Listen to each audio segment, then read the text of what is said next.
I have a question on one of the resolutions.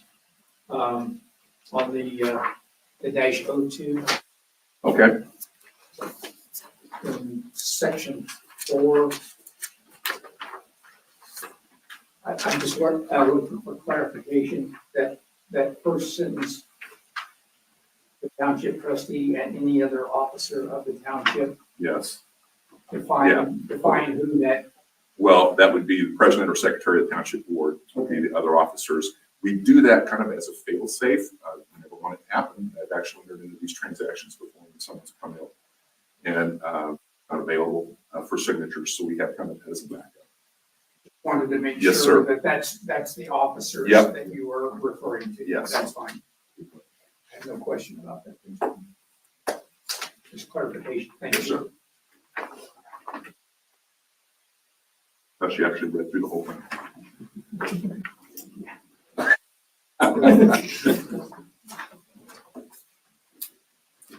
I don't, you guys have any questions?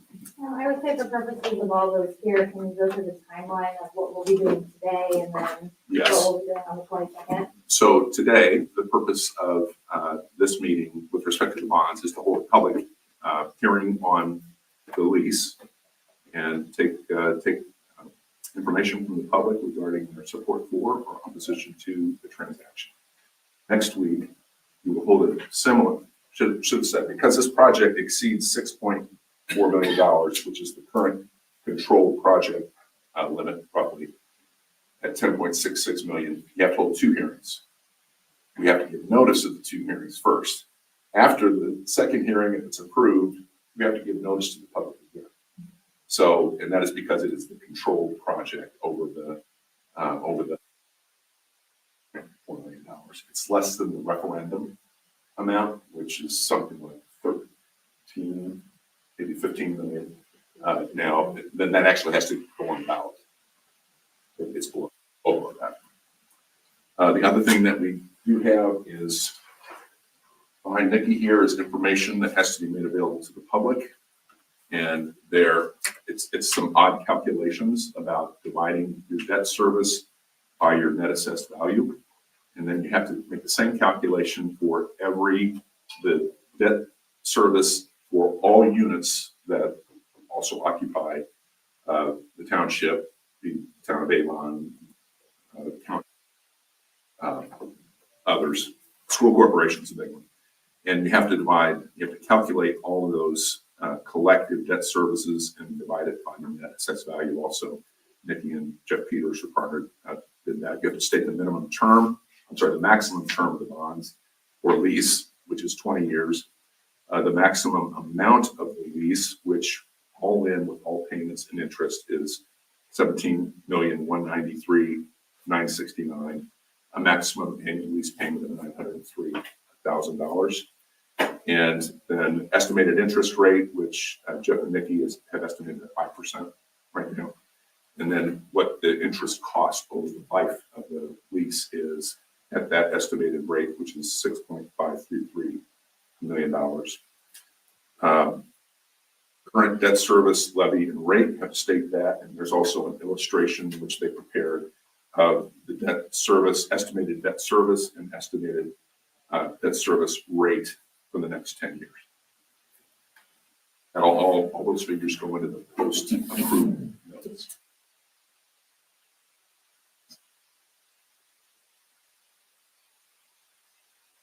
Questions? Any other thoughts, questions?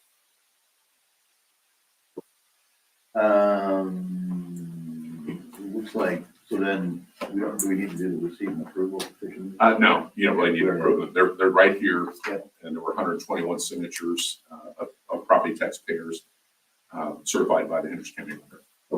Okay. They'll be in your records. Okay. And then next up is the public hearing Yes. For station 145, release an additional appropriation. Correct. So, Now, I should have said, there's actually, the notice also mentioned the appropriation. Ultimately, the resolution, if it's adopted next week, also appropriates the bond proceeds, and we did include that in the notice for this meeting. The next meeting. Okay. So any public comment on station 145? I got a question. said, what was it, 8.6 million to build it? And then she came back that it was 10.6 million. It could go up to that point. Yeah, so the bond issue amount is 10.66 million. The construction fund that's created for that is 8.8 million. So where's the difference of that money going? Yes, happy to walk through that. Use your sources and uses right there. Yeah, it's right there. So, there's design costs in there of $540,000. There is, okay, you can't, under Indiana law, if you construct a project and it's bond funded, you can't make it bond principal payments until the project is completed. Okay.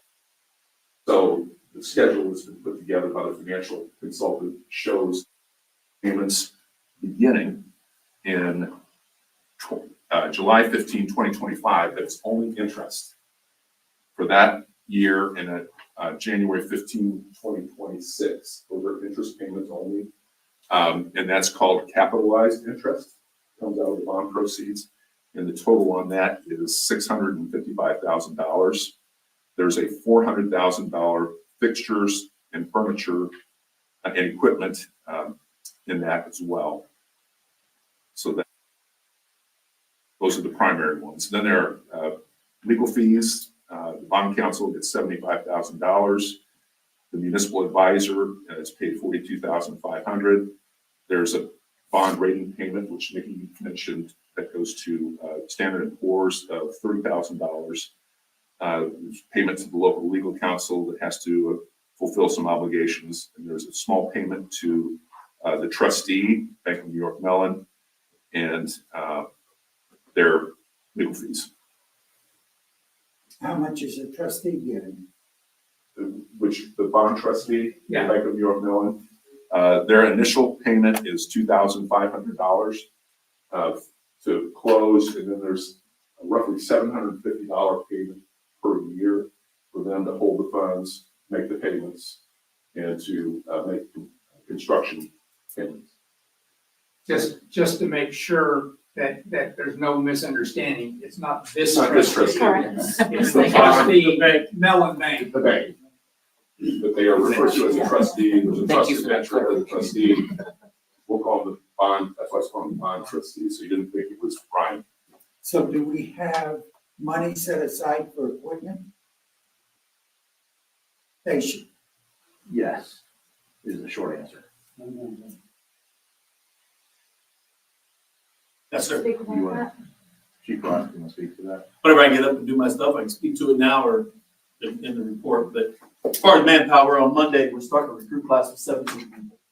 Whenever they bought the property for the station, they also bought ladder 144, we call it.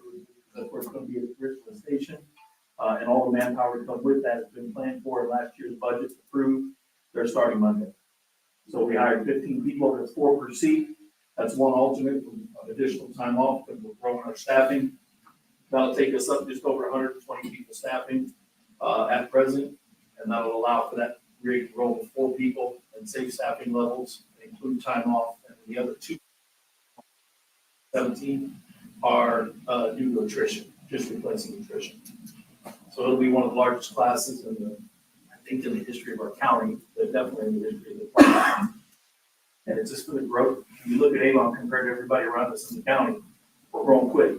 And we're not only growing quick, you know, we're exceeding most of the run load of the rest of the county.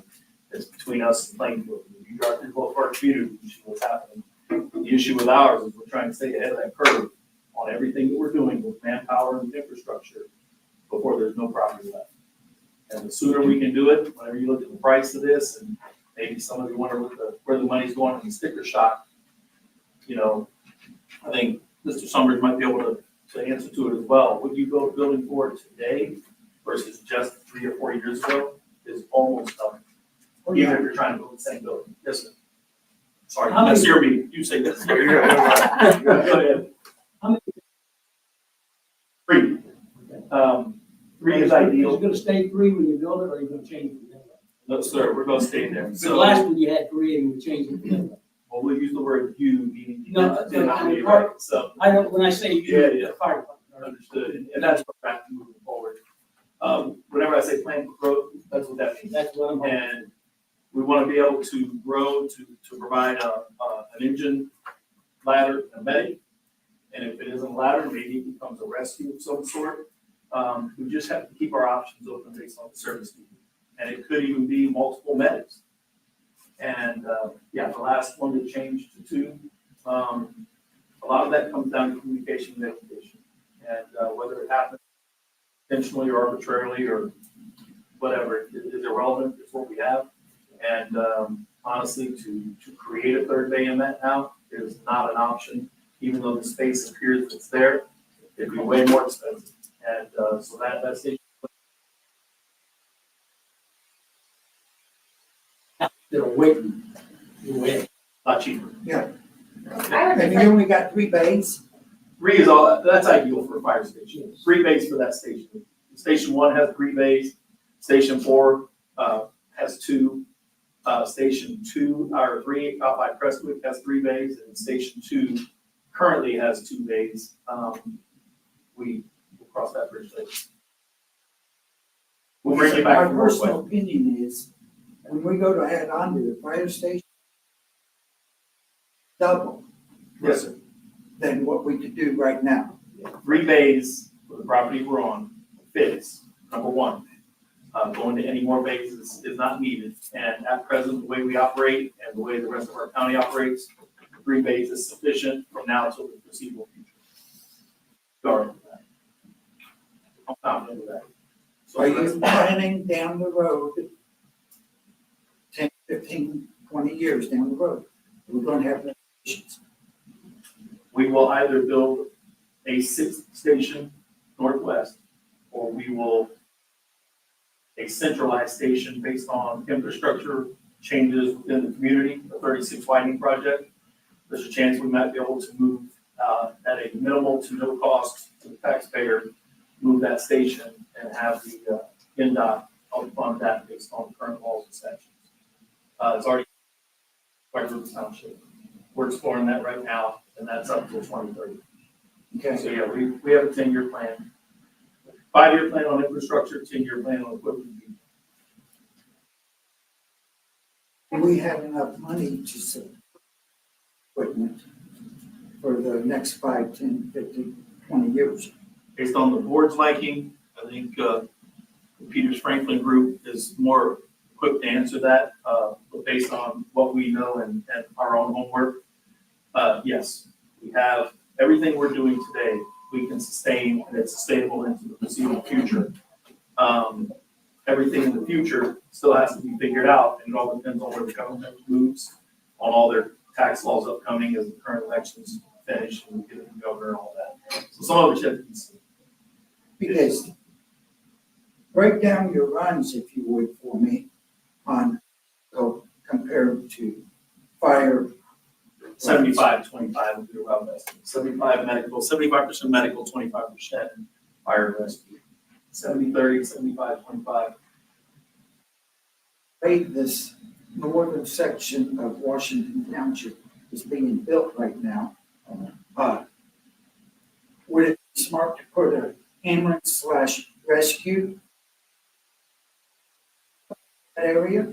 All of our stations, currently, 3 of our 4 stations are north of 36. All of them have ALS units, ambulances in place, and all fire apparatus also have paramedics on them. Already equipped for that, and what we're doing now is trying to cover everything south of 36, where I refer to in multiple meetings as Neverland, because everything south of 36 is about a 7-minute response time, which is way outside of what NFPA or anybody else recommends. Yes. I wanted to add from the board standpoint, all of this is very methodical and we've been working on it for many, many years. So as far as, I mean, I think we've been working on this since we first started 5 years ago. As far as making sure we had the apparatuses that we needed, making sure that we had the personnel that we needed, and making sure that it was sustainable. That was the very first word I think that the 3 of us talked about when we had sticker shock. So Chief Porter, when was the first time we discussed Station 145? It was before his time. Probably in early 2022. So I just wanted to let you know that's how long these conversations have been going on, and we're ensuring that all of the equipment is there, all of the personnel are in place. The station is actually the last piece of the process. So we wanted to make sure we had everything else and that it was sustainable before we moved them. In addition to that, even the equipment and the apparatus, so it's all on a rotation and a time frame is, for lack of a better way of saying it, it's usable life, so that they know that we don't get surprised by a ladder going out or a spring falling off a ladder as they go on a run or something like that, that we don't have a plan for it in that situation. So they're on a rotation because running things into the ground and reacting, the biggest, there's two things with that. Right. One, the cost, which is millions of dollars. Mhm. Then there's the time lead, which how long we waited on a ladder now, two or 3 years. So this has to be planned out far in advance to even get in line, unfortunately. So we're trying to plan for that. They provide run rates each month, so we know where we're at with relation to that. Obviously, with all that's going on kind of that northwest area with the east and gray piece, that's going to add additional load likely in that area. Then there's the mix of what's there. So where our skilled nursing facility being added, assisted living, that puts a disproportionate run load in those areas too. So it's all that stuff that these guys are constantly looking at, and we're getting feedback. I try to be far more proactive. Hopefully, we're 5 to 7 years ahead, but know the best. We continually look at it. Yeah, and rules can change and that kind of stuff, and state funding can. So we're trying to, with all the information we have, trying to look that far ahead as possible. So trying our best to make it.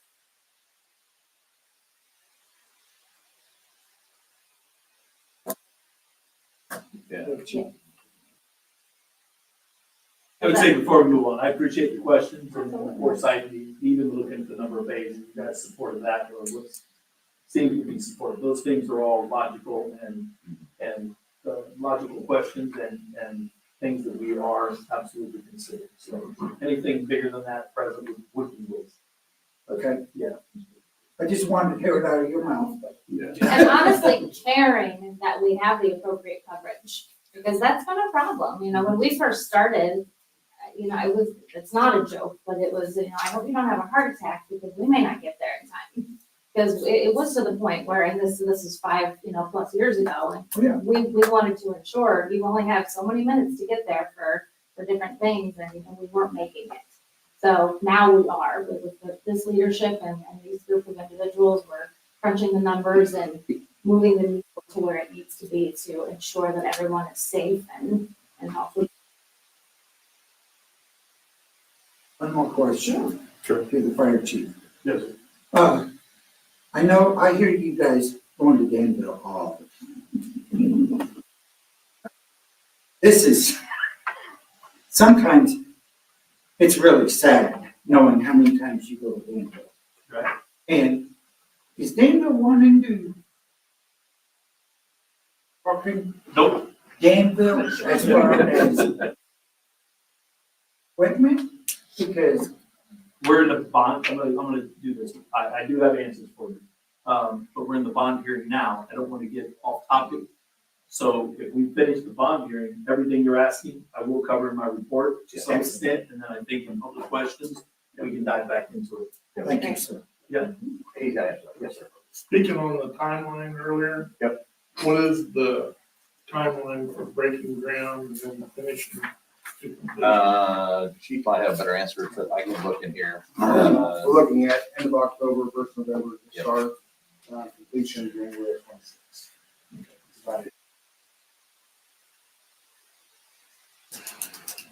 Never as fast as we want to. Yes, I sir. got another question for you. Yeah. You go down to Cincinnati and other cities, and if you look at their emergency squads, police, ambulance, fire, anything else, they have automatically, here's the siren coming, it turns the lights all red in all directions to let them have an easier path to go down. Are we looking at anything like that? Because, I think we already have some. Those are things too that I think you grill me and public questions, I think we'll be good there, but we have that. It's not all functional at all times. We're working through that with the town of Avon. But yes, we do have those things. Firehouses were required to have caution lights at a minimum, but also turn the heater with the firehouse. Okay, excellent. Thank you. Any other thoughts, questions? Okay, thank you all for the questions. Close the public hearing, that's Thursday. My glasses don't- All right, next up, we have department head reports. Thank you all, appreciate it. We'll see you next week. Sounds good. I'll give a minute, so everyone wants to leave, yeah.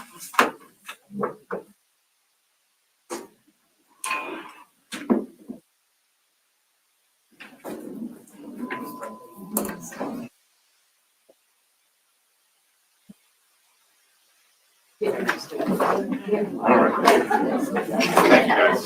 Thank you. Thank you, we'll see you next week. Thank you.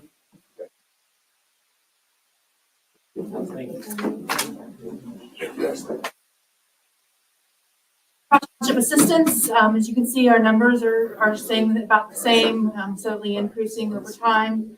Crowd is increasing as well, but he's been working quickly and as hard as she can over there. Any questions about township assistance? School close, we've been doing school close. Those have been going fairly well. Getting a lot of school close out. A lot of approvals on those as well. When are we having the groups, and we had talked about doing grants a little bit different this year. When are we having those entities in to give their grant proposals, and then when are we, as a board, supposed to make those decisions? I would like to have those conversations, make those decisions in December. Okay, So but that so way they present in November? they can present anytime before December. I would like the decision to be made in December because that way we'll have a better idea what township assistance funds we still have remaining. Okay. And again, that just goes back to the conversation we had last year in a board meeting where we don't want to get ourselves in a situation where we're promising money that isn't necessarily in the budget at the end of the year. So that will eliminate that problem for us. I agree with your process, I think it's great, I just had a few people reach out to me, and I didn't know what to tell them. Yeah, I haven't received any requests yet, but I would expect to start getting them obviously within the next couple of months for that decision conversation to Can I happen just in our send them meeting. your way? Yeah, that'd be perfect. Remember, we do community service contracts, we don't do grants and donations. Yeah. You do not need to apologize. I mean, Come from Terminology. the nonprofit world. A little bit about human resources. We had about 14 extended care staff that we hired to start the year off, as opposed and bringing the rest of them back on. Are we fully staffed there? Yep. Okay. Yep. Fully staffed in extended care, which is good. We had 2 firefighters, a paramedic, and a part-time park maintenance employee all leave in the month of July. And we're gearing up for open enrollment in October, getting all that squared away, straightened out so that it can be as possible for our employees. Questions about human resources? Thank you. Thank you, appreciate it. Next up, Art.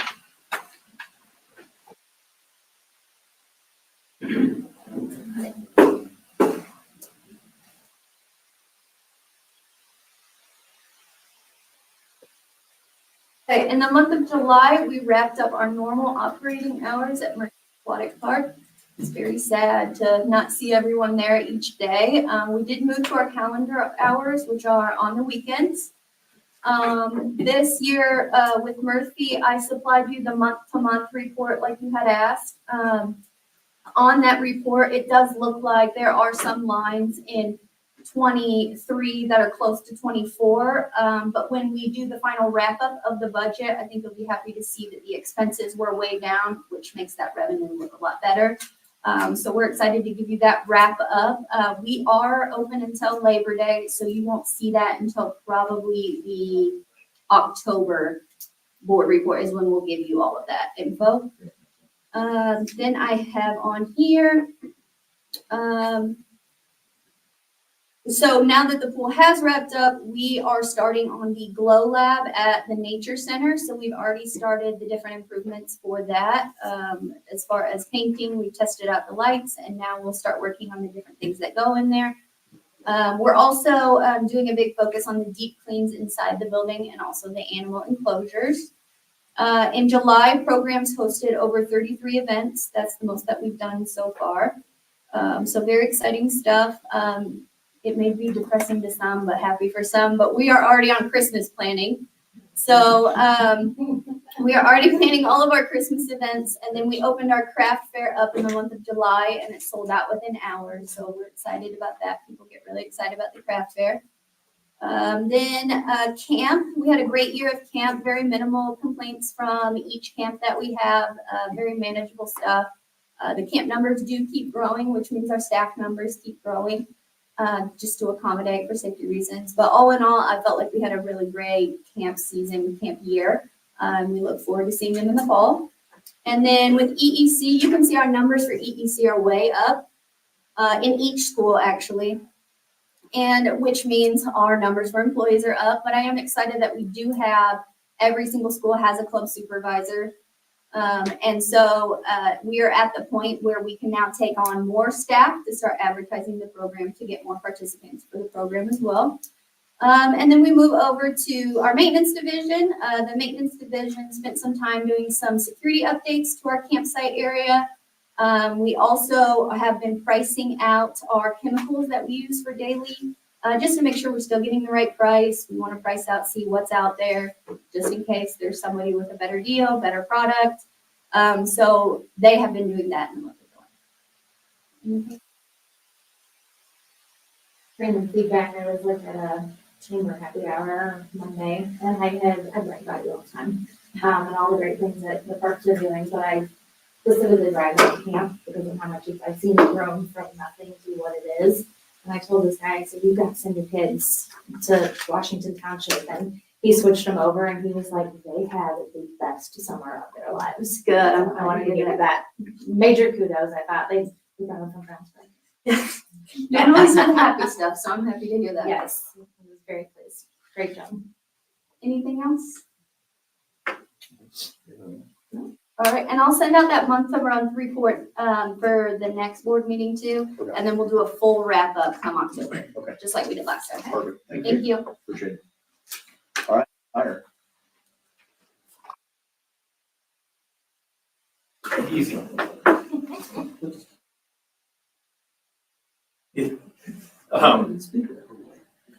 So at the beginning of the report, we continue to monitor mutual aid. There's no real concern with where we're headed in regards to past versus given changes to the east of our coverage area. So in other words, we're not running into Wayne at an amount that's alarming, not much different than the last couple of years before all the changes happened.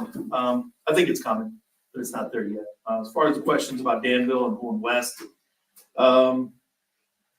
we've gone over to Danville 250 times this year. They've come back to us 42. So we're averaging about 36 a month going west to mutual aid there. Chief Porter pulled that to me based on the questions. Again, based on the amount of mutual aid we do, that's not alarming at all. So the things we do with Danville, it's a good partnership right now. Chief's out there, Chief Duncan, doing a lot of good things, trying to do the right thing with them. He's in a political fight. I'll get down to that in a minute. We're good.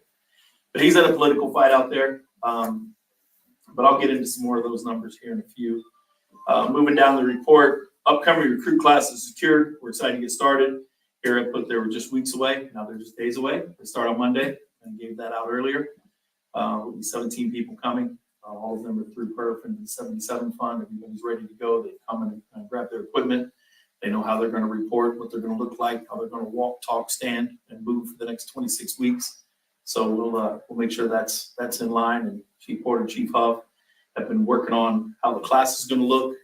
Chief Phipps has been working with Director Chris Cron out there on getting everything put together and ready. We built a classroom out of the training grounds inside one of the barns to appropriately house them. The one we had before wasn't appropriate, and we make sure we get the right facilities and get them through these next 26 months.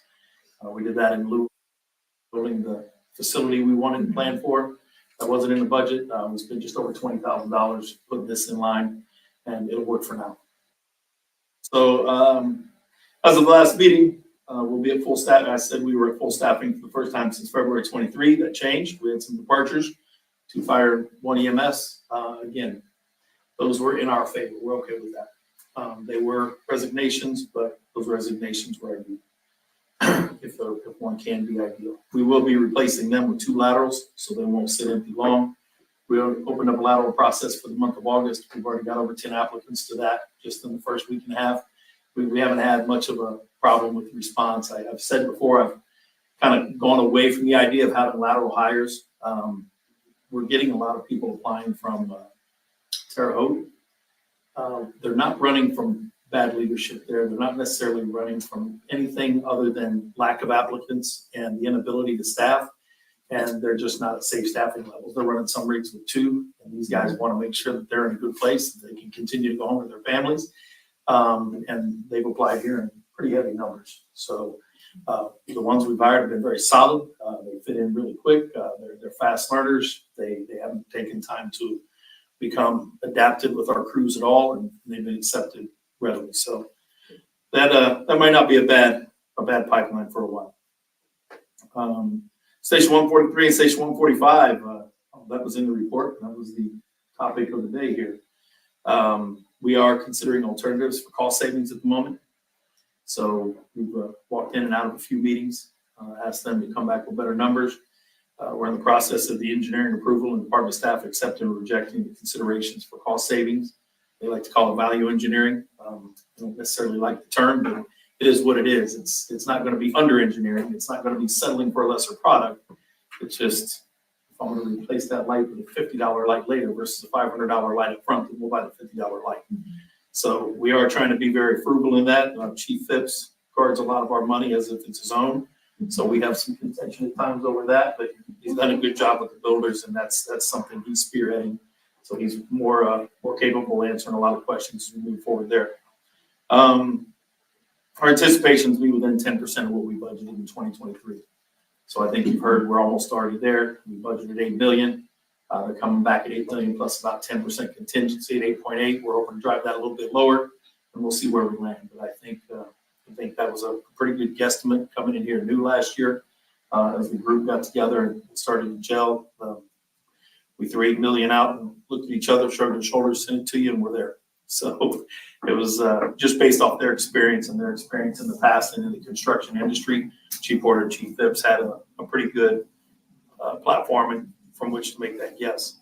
Fire training hit the ground running. About a little over a month ago, we brought a person in from IFD. He retired there.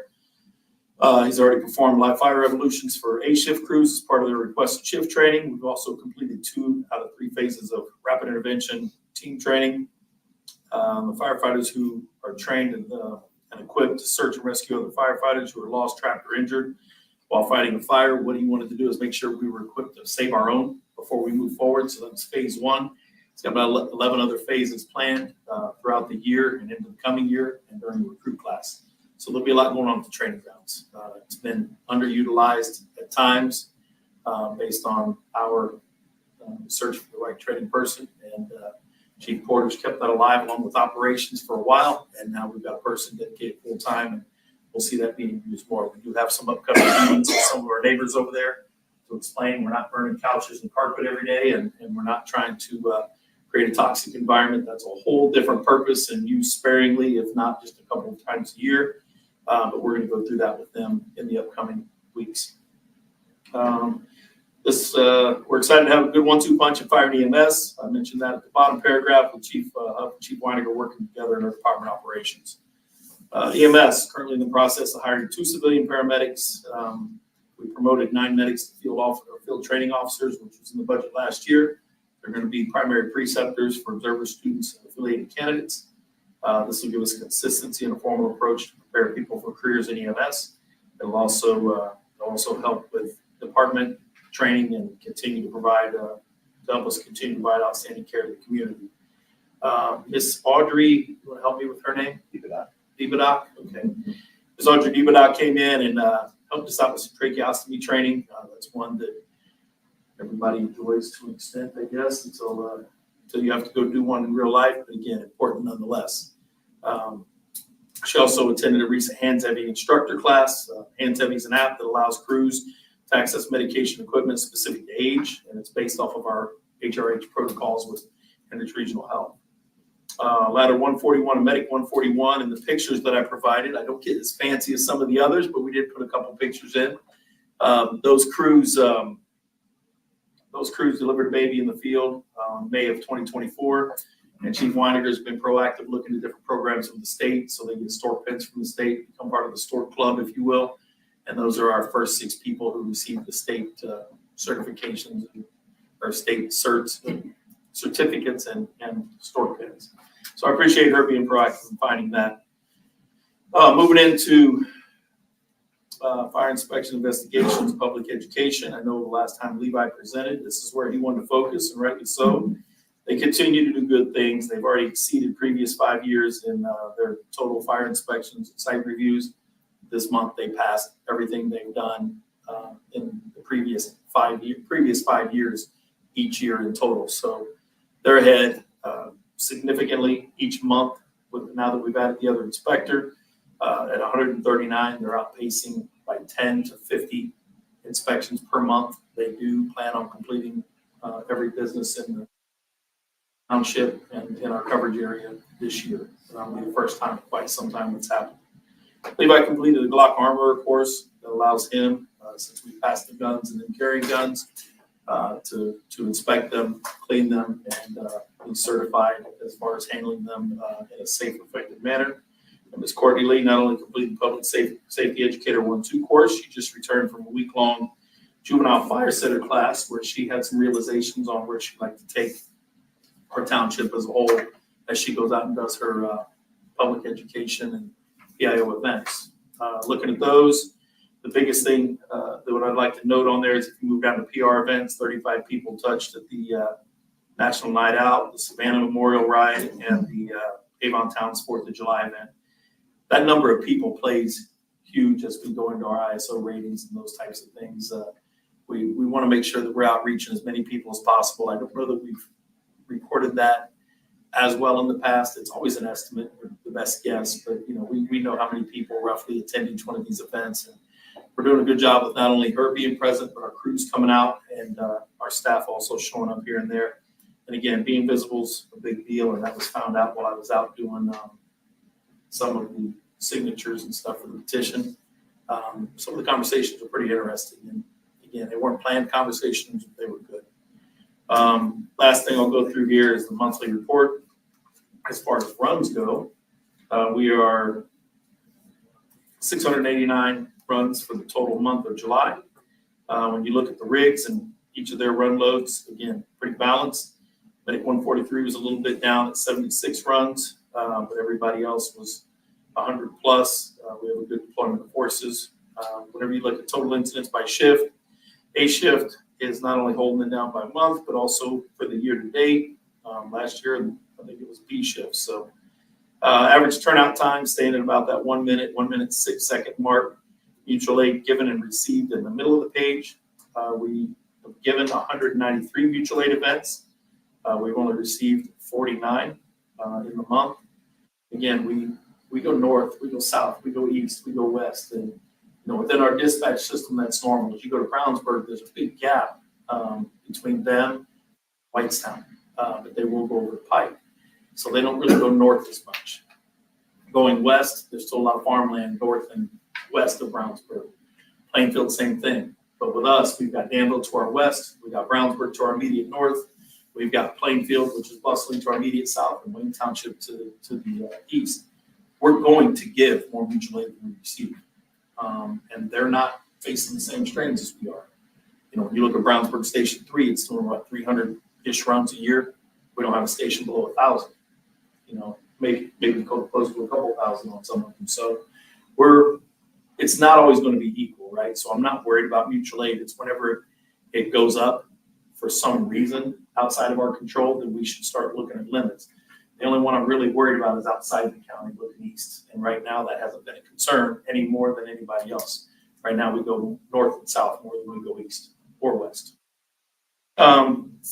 So again, 4,769 runs year to date. We're still 184 runs over last year. Any questions? All right. Thank you. Let's see, old business, we got the Station 143 annexation. Yeah, so, as we've talked before, Station 143 is in what the town is referring to as the Carnoustie annexation. We've received information from them, both in the mail as well as the town manager gave me a packet of information. Also, Steve was able to attend an information session with the town. I think he got some information or some conversations that came out of that as well that maybe you wanted to share with us today. Yeah, I think they already have to do this annexation. They've already got the required number of signatures from the residents. And we talked with Ryan Cannon, and he posed the question of would the township consider signing that petition also, even though it wasn't required, just more of as a show of good faith with working with the town in this matter. So it affects not only the Station 143, but it also includes there's 3 different parcels that are on the west side of 625, which is in Laura's planning, the what she had is the quiet park across the street from Murphy. Yep. So yeah, so I think based on the conversation that I had with Steve, he wanted to talk with the board. He didn't think that it would be appropriate for him to sign as a representative of the township without discussing that with the rest of the board. So that's why he did ask that we bring that up today. Again, obviously something we've talked about previously. So at this point, just if there was any discussion from any of the other board members as to whether or not they felt there was any benefit. And if you want me to be the one to sign, I'd be happy to go over to town hall and, as Steve said, just that good faith gesture to the town saying that we support this annexation, if that's something that the board would be wanting me to do.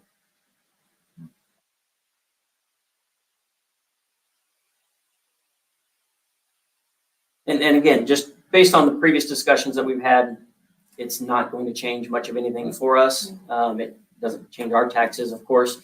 Stormwater is going to be the one thing that we see that we're not currently paying, but that's, I mean, we're not talking significant amount of money. And then the town, again, was going after some of our properties in particular because they do have to have continuation from incorporated limits to the new incorporated limits. And so we were some puzzle pieces that they needed to make that connection was the reasoning behind going after some of our parcels.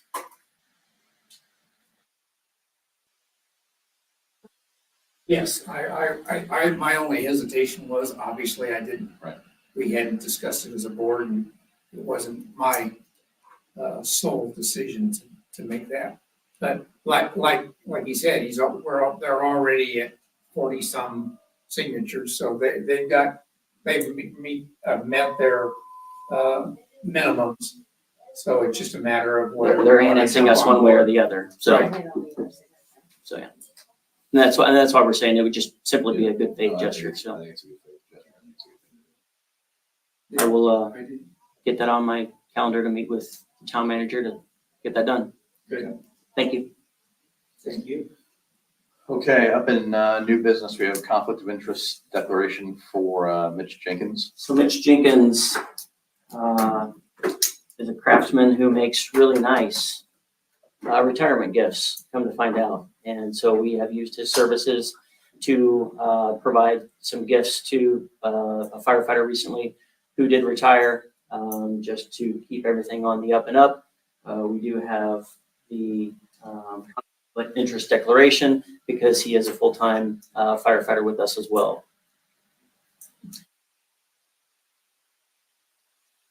No, not whatsoever. I thought that was beautiful. Yeah, gifts were very nice. Just need a motion to. I will make a motion to approve the conflict of interest statement for Mitch Jenkins. Second? All in favor? Aye.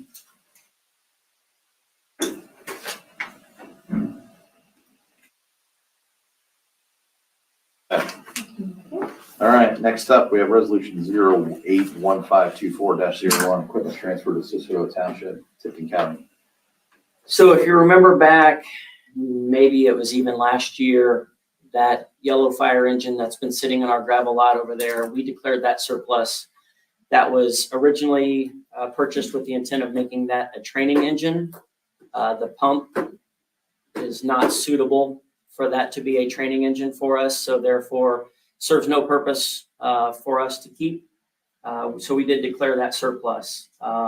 Through conversations with one of our firefighters and Chief Phipps, we found out that Cicero Township is interested in that vehicle. And so we've worked with legal counsel to get a resolution that is before you to make that a legal transfer, as well as we have essentially an identical resolution that we're sending over to Cicero Township for their board to adopt and to accept as well, again, to make that a legal transfer from one township to the other. And they've inspected the engine, they know. It is an It's as short- it it's is. short- It's shortcomings. It's an as it is transfer. Yes, okay, yeah, along this. Okay. I move we adopt resolution 081524-01 regarding the transfer of extra equipment. I will second. All those in favor? Aye. Okay.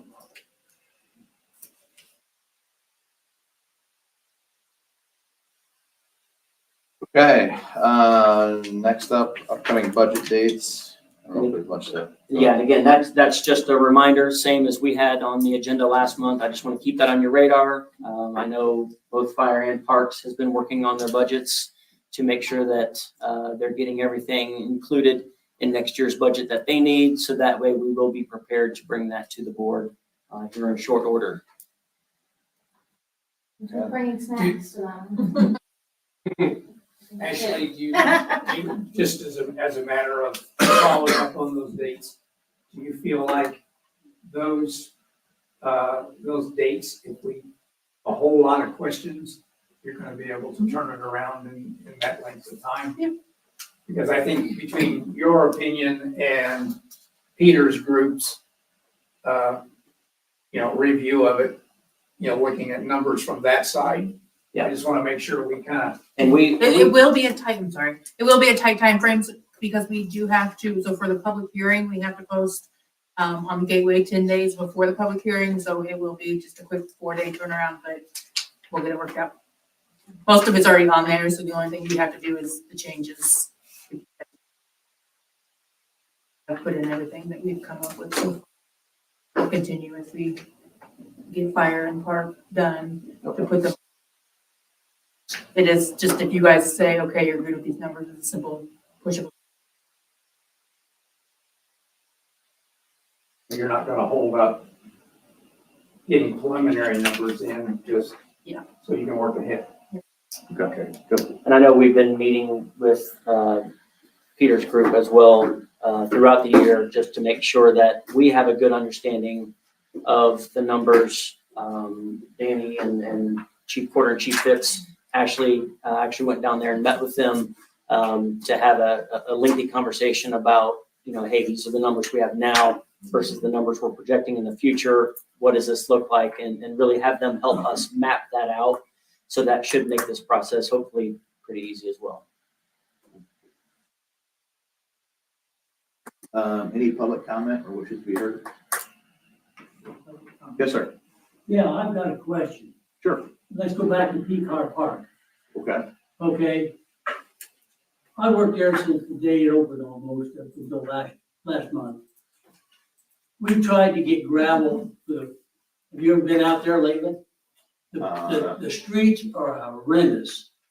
They could come up with money to buy 8, 10 cameras, which I have no clue why they put them up. But they can't come up with enough money to put gravel down to get to the campground. And these cameras were only put up after we had a problem in the campground with a person staying there 4 out of 7 days a week, which is illegal. Not camping, but in a car, not legal. Nothing about it was legal according to all the rules that you people have set up. And I would like to know why we can't get gravel back there for the driveway. It's horrendous. You can't even drive back to the highway. And when we do go back there, this lady's filming all of us with a camera. It's making us all nervous. And we don't understand why. That's all I've got to say. I think we have to go back to June. I have no problem with this person camping in the campground or a campsite, and I have no problem with that. But she's living far. And it's not just my husband and I. We live next door to the park. We've lived there for 40 years, and this is the first time we've ever had a problem. Every time we go back there, she films us with a video camera. I don't know, and we know now there are cameras all over the park, which, believe it or not, I don't mind, because it's more protection for us as to what goes on in the park. I don't like being filmed when I have my grandchildren over there, my great-grandchildren. I don't want her filming us and what we're doing. That's none of her business, and I don't know what she's doing with this. The woman in the car? The woman in the car. Filming? I don't even know what to call her. I've tried to get information. I don't know if she's homeless. I don't know if she needs help. She's and it's just not us. We live in a very close-knit neighborhood, even though we're far apart. All of us, since the park has been established, have volunteered our time, worked in the park, clearing trails back to POC, getting mulch to put on the trails because it floods so bad. None of the neighbors are working anymore because of this situation. Because every time one of them goes back there, she either calls the police on us. She has had the police at our house more times than I can tell you. I finally started keeping a journal because it's happening so much. And I'm tired of it. I am absolutely tired of it. Like I said, if she's paying for the campsite, that's fine. Be a camper. Ask and leave us alone. I do a lot of work with the Indiana Bluebird Society back there. I'm doing research now because we have a bald eagle that we think is trying to nest back there. And we have 2 juveniles that I've been reporting back there. And it's just not healthy. It's not a healthy situation for us, for our neighbors, and for other people in the park. That's all I have to say about it. I've had 2 meetings with Ryan. I thought this situation had been taken care of, but apparently it hasn't. You know, you have other campers coming in there. Well, we haven't had any this year. I think we had 1 or 2. And one camper, she actually called the police on, and he left the park because he was afraid to stay there because he didn't know what this woman might accuse her of. And he was sleeping in his tent. Yeah. So I don't know what to do. I don't know what the situation is with her. I wish I knew. If she needed help, that's all they have to do is explain the situation. Maybe we can be a little more empathetic, you know, but I don't want this to continue. I have as much right to that park and privacy when I'm taking my grandchildren over there as anybody else without being filmed by them. So that's all I have to say about it, and I hope it gets resolved. I really do, because in 40 years, we have never, ever had an issue like this. And I don't know what the connection is, why the administration is allowing this to continue.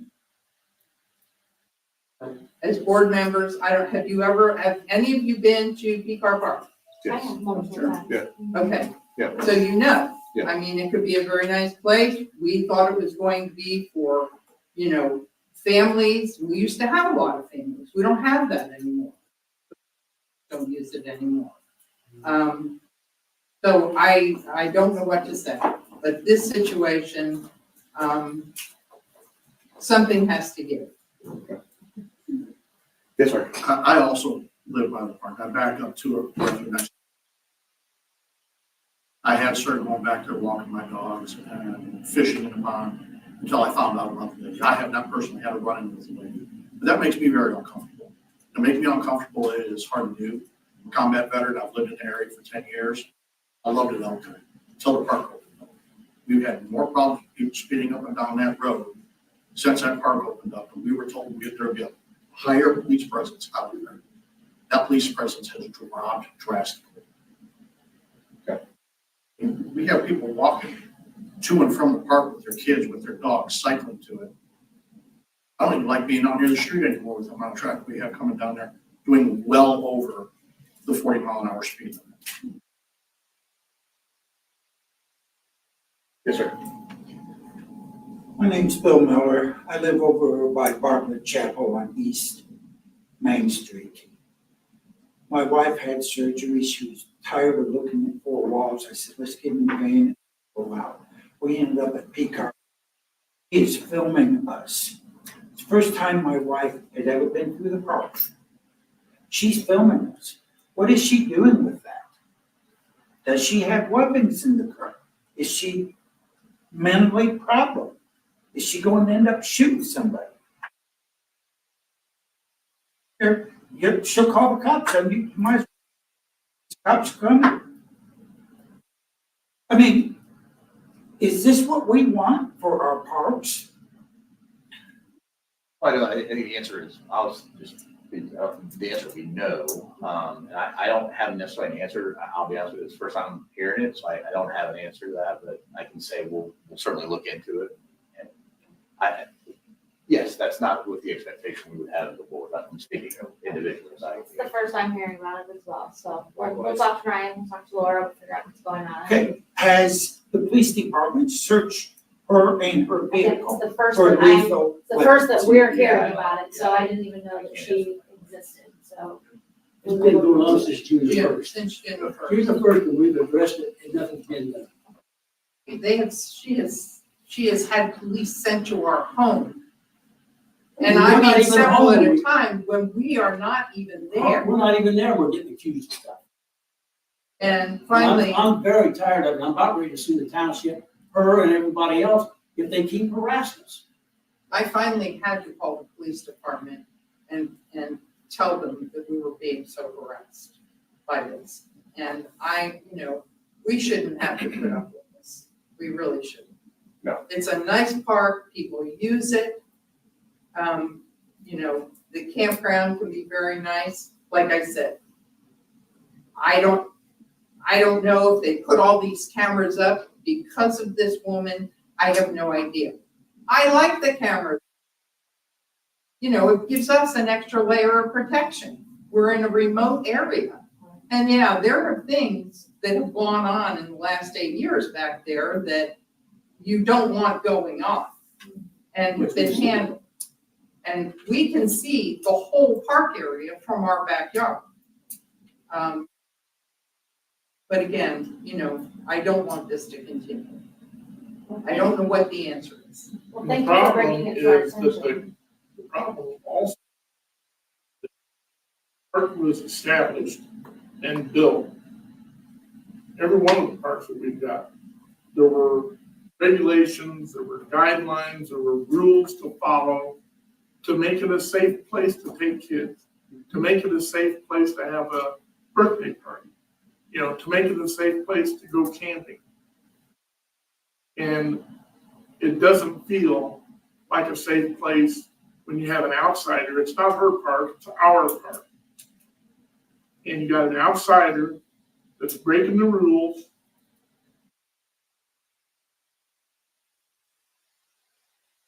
Multiple complaints, and it falls on deaf ears. And then you pull the cameras and go to look at them, and guess what? It's not working. You can't find the film showing what's going on. So, and I am upset. And why this is being allowed when it has been brought up multiple times. And I guess it's the first time you guys. Again, this is ridiculous. This woman, whether she's got guns or whatever, she is posing a threat.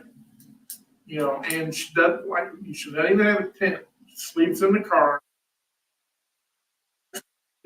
That far and sticks the lens out of the camera and is videoing everybody. You can't even hardly see her. Okay. And it's ridiculous. And I want her moved out because my grandson is a scout. They really had a great time going back there. And the scoutmaster will take him back there. This woman is posing a threat. And She's needs to very be scary. dealt with. You need to go back and see it for yourself. If she's there after today. It needs to be dealt with immediately. Too much time has passed. You know, you're talking August already. So Well, we I have- just hope it doesn't fall on deaf ears. We I don't hope you want to guys get end something up done. on national news saying that some lady went berserk. We'll discuss this immediately after this, so, if you guys let us know. Will you advise, Oh, yeah, I think that's. I would fair. appreciate that. Knows how to get a hold of us. Okay. Yes, sir. I got three. Okay. Number one, our park, going back to the campsite. We surely can afford gravel on that road. I mean, you know, the parking lot over by the Sleddon Hill, it's rough. A good coat of top gravel for your driveway on that lane back there and over in the parking lot would make that so much nicer. Information in the mail advertising the swimming pool at Plainfield, the aquatics, and come over and swim at our place. Why do we not have an indoor swimming pool in Washington Township? Tell me we are not big enough to support an indoor swimming pool? Is that what you're saying? I don't think anybody said that. I think part of what our due diligence is right now, what Laura and the team are looking at is what's the financial viability of doing something like that in the township? And can we afford to do that at this point? So that's what we're currently in the process of doing that. I don't have an exact time. We're looking into that exact thing. On the surface, I will tell you, it's not a cheap endeavor. And for every person that wants an indoor pool, there's 10 people who don't want their supposed taxes to go up.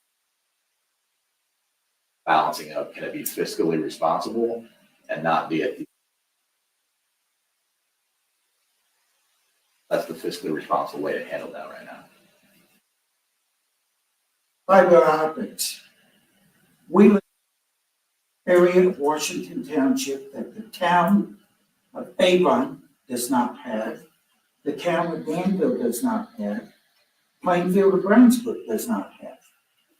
Okay? You call AT&T and AT&T says it's all of Avon's. Washington Township belongs totally to Avon. It is their responsibility. You go talk to them. It's not our responsibility. Okay? fall in, technically, we are an agricultural zone out there. We got 4 large subdivisions that need fiber optics. Okay? I'm having fiber optics put out at my farm in the next week or 2. They're running it down the road. I didn't ask for it. There's gonna be 3 houses on it in 4 miles. Wow, that's real smart. Funny. Fiber optics do not fall under our jurisdiction as a township. We're, Well, fire that's- department, we're parks, township assistance, noxious weeds and cemeteries. That is what we do. And fiber optics is not under that umbrella. So who is in charge of fiber optics in Washington Township? Because the town of Avon says no. It's dependent on the provider of that service. It's dependent on the provider of that service. So if It's AT&T. Right. I live in Avon, the incorporated part of it. I live in Avon town and I live in Avon, Washington Township. And I live maybe a mile from here, almost in the middle of town, and I don't have fiber optic either. So I don't know that proximity is a factor in that. They cannot explain what that is. I understand your frustration. I have equal frustration. I can probably move somewhere west of here outside of Washington Township and Avon, quite frankly, and get fiber optic. But that's not our discretion to decide who that is. I would love if it was, but I don't have any. I would love to get it to my house, which is next to 500 other houses within a very close proximity, and I can't. So that's not our purview.